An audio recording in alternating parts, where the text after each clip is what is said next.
یا سیدی آپ کی بارگاہ میں سوال عرض ہے کہ بعض اوقات کسی نے ہمارے ساتھ کوئی زیادتی کی ہوتی، پھر وہ ہم سے معافی بھی مانگ لیتا، لیکن جب کبھی یہ یاد آتا ہے کہ اس نے میرے ساتھ یہ کیا تھا تو دل میں اس کے لیے نفرت آتی ہے، تو اپنے دل سے اس کی نفرت ختم کرنے کے لیے کیا کرنا چاہیے؟ اور اسی طرح جب بندہ معافی مانگے تو اس کا کیا انداز ہونا چاہیے؟ برائے کرم جواب ارشاد فرما دیجیے۔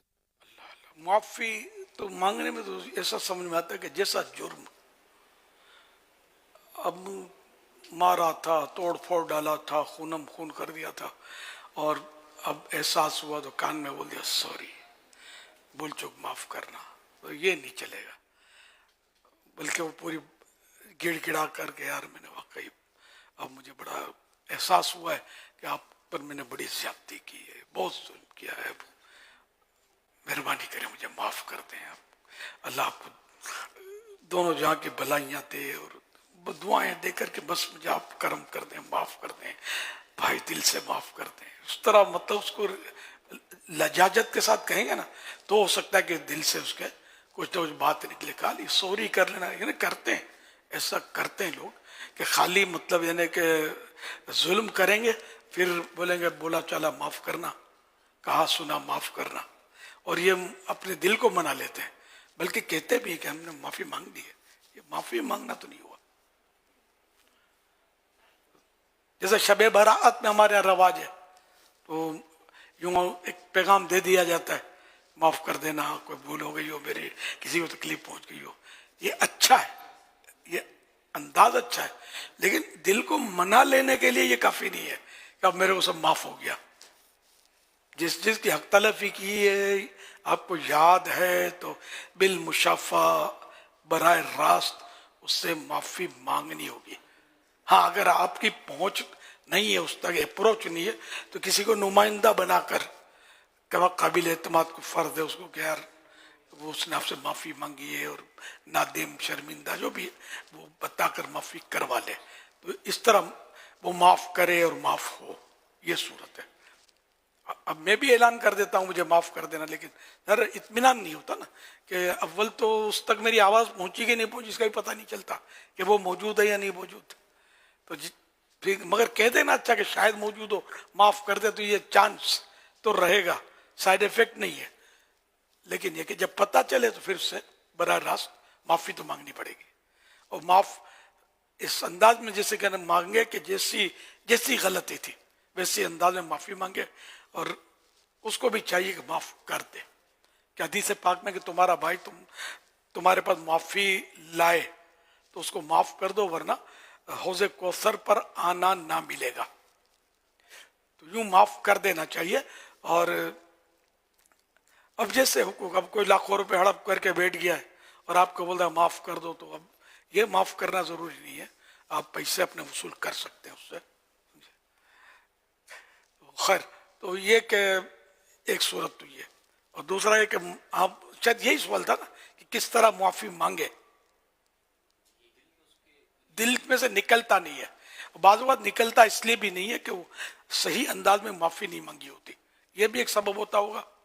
یا یہ کہ واقعی بعض اوقات تکلیف ایسی پہنچی ہوتی ہے کہ حقیقت ہے کہ وہ ہے نا، مطلب کہ تلوار کے زخم بھر جاتے ہیں، زبان کے زخم نہیں بھرتے، وہ عربی میں نا مقول وہ ہے، ہاں جراحت السما میں جراحت اللسان،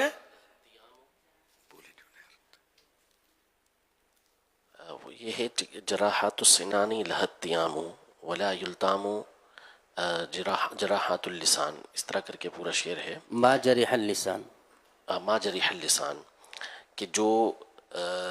تلوار کے گھاؤ ہیں وہ بھر جاتے ہیں، اور جو زبان سے زخم لگتے ہیں وہ بھرتے نہیں ہیں۔ زبان کے جو زخم ہوتے ہیں نا وہ نہیں بھرتے، تلوار کے زخم بھر جاتے ہیں، تو بعض اوقات ایسا زبان سے بندہ ایسا طنز کر دیتا ہے یا ایسی کڑوی بات کہہ دیتا ہے کہ بس وہ دل میں رہ جاتی ہے، بات نکلتی نہیں ہے، یہ ہوتا ہے، تو اب کوشش کرے اس کو نکالنے کی اور نفرت کا اظہار نہ کرے۔ ایک بزرگ کا واقعہ امام غزالی رحمت اللہ علیہ نے لکھا ہے کہ ایک شخص آتا تھا مگر آپ کے دل میں اس کے بارے میں ترکیب بنتی نہیں تھی، وہ اچھا نہیں لگتا تھا آپ کو اس سے. تو ایک بار اس کو الگ میں لے جا کر آپ نے فرمایا کہ اپنا پاؤں جو ہے نا میرے منہ پہ رکھ دو. حضرت آپ کیا کہہ رہے ہیں، یہ کیسے ہو سکتا ہے، یہ تو کرنا پڑے گا، اور یہ ہو ہی نہیں سکتا، میں کیسے کروں. تو آپ نے وہ باصرار اس کا پاؤں پکڑ کے اپنے منہ پہ ملا تلوا اس کا. اور وہ بزرگ فرماتے ہیں کہ ایسا کرنے سے میرے دل میں جو اس کے بارے میں قدورت تھی، مائل تھا، وہ دھل گیا. یہ ایک ان کا خیر انداز جو بھی تھا واقعہ لکھا ہے امام غزالی رحمۃ اللہ علیہ نے. حضور آپ کی باتوں سے ایک پرانی ڈائری میں کہیں میرے لکھا ہوا ہے کہ اگر کسی سے معافی مانگنی ہو تو بجائے زبانی باتیں کرنے سے اگر اس کا دل خوش کیا جائے تو یہ بھی ایک نفرت کو کم کرتا ہے. یعنی بار بار اگر کسی سے ایسی ناراضی ہو گئی ہے تو اب کوئی نہ کوئی ایسی صورت بنائی جائے جس سے اس کا دل خوش ہوتا رہے، تو یہ بھی ایک نفرت کو ختم کرنے میں معاون ثابت ہے. مگر اس صراحتاً اس کی معافی تو مانگنی پڑے گی جو اس کو تکلیف پہنچائی نا اس نے. تو اس کے بغیر اس کا وہ دل صاف ہونا بڑا مشکل ہے. یہ بار بار یاد آتا رہے گا یار یہ تو اس نے یوں تو کیا تھا میرے ساتھ، اس کا کوئی تذکرہ نہیں کرتا، یہ ترکیب بناتا ہے اور مجھے بلا رہا ہے. تو یہ چھوٹے باپ کا بن کے ذرا یوں کر لینا، ترکیب بن جاتی ہے. معافی مانگ لے. حضرت مفتی احمد یار خان رحمۃ اللہ علیہ نے وہ حضرت مولا علی کا جو ارشاد ابھی مفتی صاحب نے سنایا ہمیں وہ مقولہ، تو اس کا اردو شاعر نے اس طرح ترجمہ یوں کیا ہے: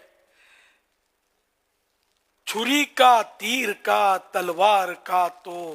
گھاؤ بھرا، گھاؤ مانے زخم، چھری کا تیر کا تلوار کا تو گھاؤ بھرا، لگا جو زخم زباں کا رہا ہمیشہ ہرا. ہرا مانے تازہ. چھری کا تیر یا تلوار کا زخم لگ بھی گیا تو بھر گیا، صحیح ہو گیا، ہیل ہو گیا.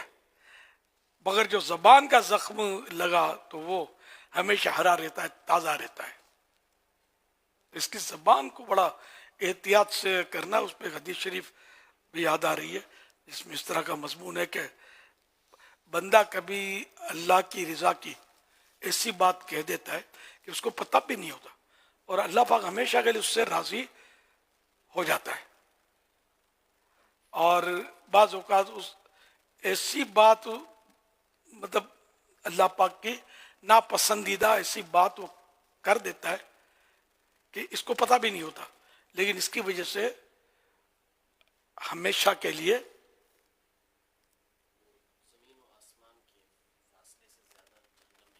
وہ دوسری وہاں سے آنے والی ہے. اچھا یہ ہو سکتا ہے، تو دیکھ لیتے ہیں. تو یہ کہ یہ بڑی اہم ہے اور اس کو لگام نہیں ہے. وہ بزرگوں نے بڑی پیاری مثال دی ہے کہ مسلمان کی زبان جو ہے نا یہ دل کے پیچھے ہوتی ہے، اور منافق کی زبان دل سے آگے ہوتی ہے. تو مسلمان جب بولنا چاہتا ہے کیونکہ دل سے پیچھے ہے نا بات زبان، وہ دل سے مشورہ کرتا ہے، رجوع کرتا ہے کہ میں بولوں کہ نہیں بولوں. دل اجازت دیتا ہے تو بولتا ہے. اور منافق کی زبان دل سے آگے ہوتی ہے، یہاں دل سے رجوع کرنے کی نوبت ہی نہیں آتی، وہ جو آیا منہ پھٹ بول دیتا ہے. تو واقعی تقریباً ایسا ہی ہے. سوچنے والی اب کیفیت شاذ و نادر ہی رہ گئی ہے. باقی جس کو دیکھو جو منہ میں آیا بولتا چلا جا رہا ہوتا ہے.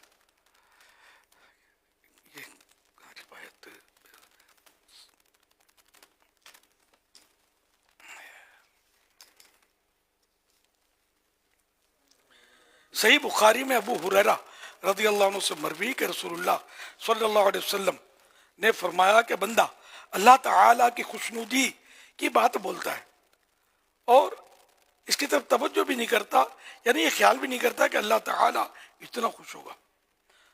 اللہ تعالیٰ اس کو درجوں بلند کرتا ہے، اور بندہ اللہ تعالیٰ کی ناخوشی کی بات بولتا ہے اور اس کی طرف دھیان نہیں کرتا اور اس کی طرف دھیان نہیں دھرتا، یعنی اس کے ذہن میں یہ بات نہیں ہوتی کہ اللہ تعالیٰ اس سے اتنا ناراض ہوگا، اس کلمے کی وجہ سے جہنم میں گرتا ہے۔ اور بخاری و مسلم کی ایک روایت میں ہے کہ جہنم کی اتنی گہرائی میں گرتا ہے جو مشرق و مغرب یعنی ایسٹ اینڈ ویسٹ کے فاصلے سے بھی زیادہ ہے۔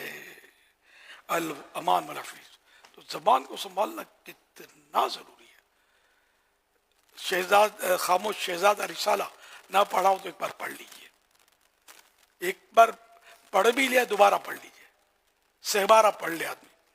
ذہن بنتا رہے کہ ہم واقعی یعنی کہ جس کا تس کا دل دکھاتے رہتے ہیں، بولتے رہتے ہیں، اور اس میں خاص کر جس کا منصب ہوتا ہے نا، ہم جیسا آدمی جو ہے نا، یہ اس میں زیادہ مصیبت میں پڑتا ہے۔ اپنا مرید ہے یار، اپنا شاگرد ہے، یا ہم نے کسی پر احسان کیا ہے تو یہ میں نے اس کو نوکری دلائی ہے، میں نے اس کی ہیلپ کی ہے، مالی تعاون کیا ہے، تو ہم سمجھتے ہیں کہ اس کا دل تو اب وہ دکھنے کا ہی نہیں، اور ہم اس کے ساتھ ایسا رویہ ایسی گفتگو کرتے ہیں کہ اس کا دل چور چور ہو جاتا ہے۔ یہ مروت میں بولتا نہیں، کھسیا نہیں، ہنسی ہنستا ہے، ہم سمجھتے کہ سیٹ ہے، سیٹ نہیں ہوتا۔ یا یوں ہی ویسے ہم جیسا آدمی جس کو چار آدمی مان دیتے ہیں، عزت دیتے، ہاتھ چومتے ہیں، تو وہ سمجھتا ہے کہ بس اب ہٹ جاؤ، میں ہی سب کچھ ہوں، تو اس کو جھاڑنا، اس کو لتاڑنا، اس کا دل توڑ دینا، اس کی بات کاٹ دینا، اس کی کچی کر دینا، یہ ہوتا رہتا ہے۔ یہ کوئی میں نے اپنی مثال دی ہے، کسی کو برا لگنا نہیں چاہیے، ویسے یہ دیکھا بھالا ہے ماحول کہ ذرا جو چار آدمی جس کو چومنے چاٹنے والے مل جاتے ہیں نا، تو سنبھالنا مشکل ہے اس کو، یعنی یہ اس کا امتحان ہوتا ہے۔ آپ لوگ ہم پر رشک کرتے ہوں گے کہ یار بڑی عزت ہے، حقیقت یہ کہ بڑا امتحان ہے، بڑی آزمائش ہے کہ وہ گناہ جو معروف گناہ مشہور، وہ اگر سے اس سے بچ جانا اپنی جگہ پر، لیکن اس طرح کے گناہ جو ان سے بھی کم خطرناک نہیں ہے، حقوق العباد کا معاملہ،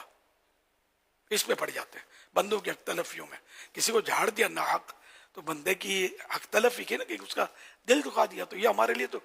پرابلم ہی نہیں ہوتا، ہم اس کو کوئی یعنی ایزی لیتے ہیں، اس کو جھاڑ دیا، یا چپ کرنا، بس چپ کا بیٹا رہے۔ اور یہ میں نے آپ کو بول دیا نا، ایک مثال دی، کچھ بھی نہیں ہوا، کسی نے بڑا آدمی ہے،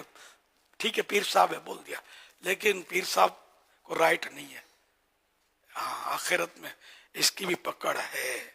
یہ نہیں ہے کہ جس کو چاہے سب کے سامنے یا اکیلے میں بھی بلا وجہ جھاڑے گا، ناک جھاڑے گا نا خالی، یہ بھی دل دکھانے والا انداز ہے، بلکہ خالی یوں کرنا بھی دل دکھانے والا انداز ہے۔ میں کئی بار میں نے اس کو خود ہی نوٹ کیا ہوا ہے، کسی کو یوں کرو نا تو اس کی تھوڑا یوں خفت ہوتی ہے، دل میں تھوڑا بات یہ کم تھوڑا لائٹ ہے، یوں کر کے بچوں کو تو خاص کر اپنے بولتے ہیں، لیکن اگر اس کی عادت ڈالیں تو شاید میری عادت اس کی نہیں ہے، کبھی ضرورت پڑتی ہے نا تو قفل مدینہ۔ تو بہرحال یہ کہ چلو بات پر ہی بات نکلی ہے، تو حاضرین ناظرین تو کبھی میں نے کچھ سخص کہہ دیا ہے تو اپنا سمجھ کے معاف کر دیجیے گا، آئندہ بھی کبھی بھول کر جاؤں تو معاف کر دینا، ہو جاتی ہے انسان سے بھول۔ کبھی لوگ بھی اتنا تنگ کرتے ہیں کہ وہ آدمی تھوڑا آؤٹ آف کنٹرول ہو جاتا ہے، لیکن مجھے غصہ آتا ہے، یہ نہیں آتا، نسبتاً کم آتا ہے، یا آتا ہے تو اظہار اس سے بھی کم ہوتا ہے، آتا ہے غصہ بعض اوقات آتا ہے، بہت آ جاتا ہے، لیکن کوشش یہ ہوتی ہے کہ اس کا اظہار نہ ہو، اظہار کرنے میں پھر وہ مسائل دل آزاریوں کے اور حق تلفیوں کے اور یہ گناہوں بھرے انداز اس میں پھر ہو جاتے ہیں۔ غصہ کس کو نہیں آتا؟ صلو علی الحبیب صلی اللہ علیہ محمد۔